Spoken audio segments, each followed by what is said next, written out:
Hey everyone, welcome back to Ear Candy English, where your ears get a daily workout and your brain gets a dose of English that's, well, just the right kind of challenging. I'm here with my brilliant co-host. Hello, it's so good to be back. And I love that you said just the right kind of challenging, because that's really what we're all about. We call it the Goldilocks zone, right?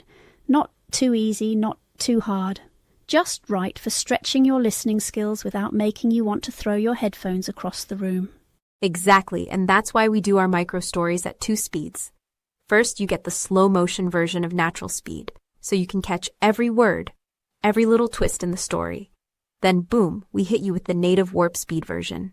It's like, wait, did I just time travel? Honestly, the first time I tried listening to a movie at double speed, I thought my brain was going to melt.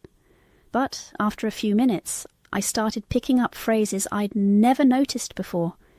It's wild how your brain adapts when you push it just enough. That's the science bit. Dopamine gets released when you're challenged but not overwhelmed. So you actually remember more. It's like a little reward for your effort. Yeah, and it's way more fun than memorizing vocab lists. I mean, who wants to do that? So let's talk about our ear gym. This is where we get a little interactive. We pause the story, and you, the listener, have to finish the sentence out loud. It's like you're in the story, not just listening to it.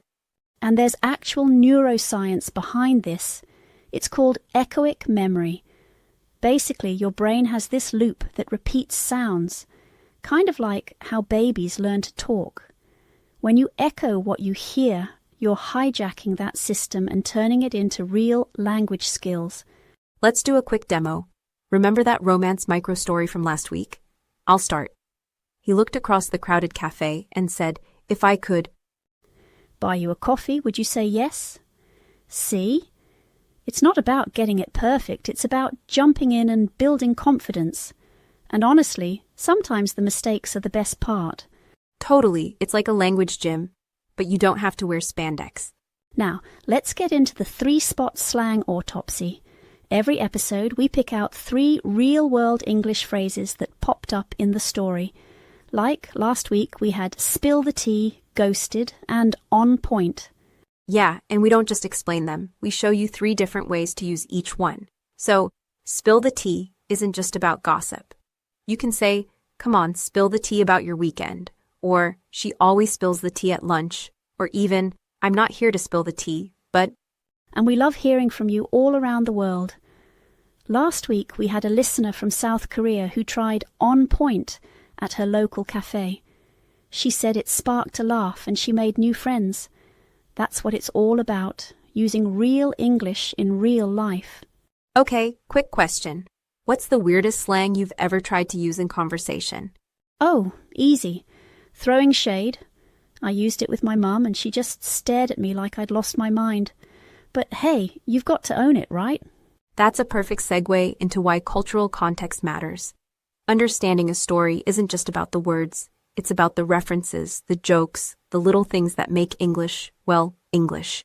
Absolutely. If you hear spill the tea and you don't know it's about gossip, you might picture someone literally pouring tea everywhere. So we always recommend digging into idioms, watching shows from different English-speaking countries, and just soaking up the culture.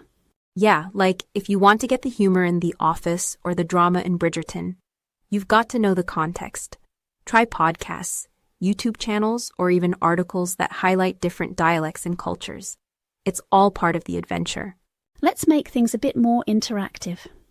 We love designing listening challenges, like we'll play a micro story at warp speed, then ask you to repeat the key lines or spot the slang. It's a real test of your ears and your memory. And here's a tip. Record yourself trying to repeat the story, then play it back and compare. It's a little weird at first, but it's the best way to hear your progress. Plus, you can join our weekly challenge.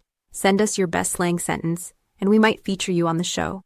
It's all about building a community of learners who aren't afraid to make mistakes and have a laugh along the way. So how do you figure out new slang or idioms when you hear them in a story? Context is everything. Listen for the words around it, the tone, the situation. If someone says, "He totally ghosted me," and the other person looks sad, you can guess it's not a good thing. I always tell listeners to keep a slang journal. Write down new phrases, what you think they mean, and an example sentence. And if you're feeling brave, create your own mini dialogues using those phrases. It's like acting, but for your English brain. Yeah, and the more you use them, the stickier they get. Like memory Velcro. That's what we want. Let's talk about making learning fun. We're big fans of gamifying things. Quizzes, point systems, little rewards for practicing micro-stories and slang.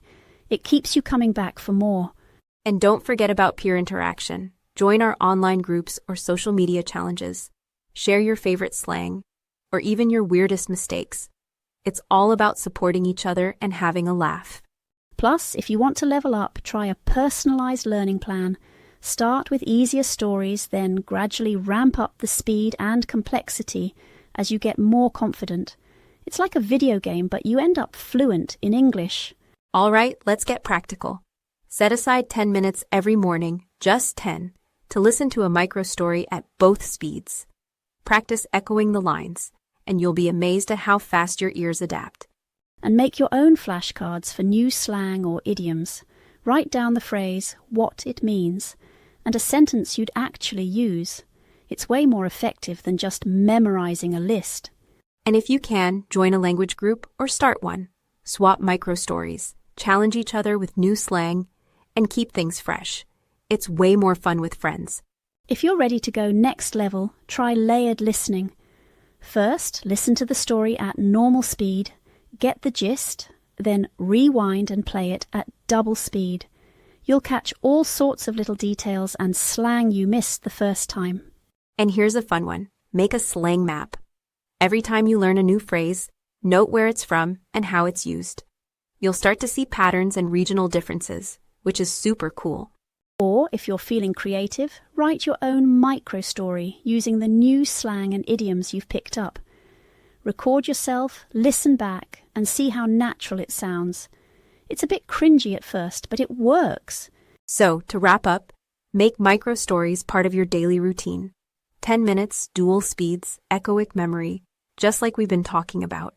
It's all about building habits that stick. And don't forget those custom flashcards.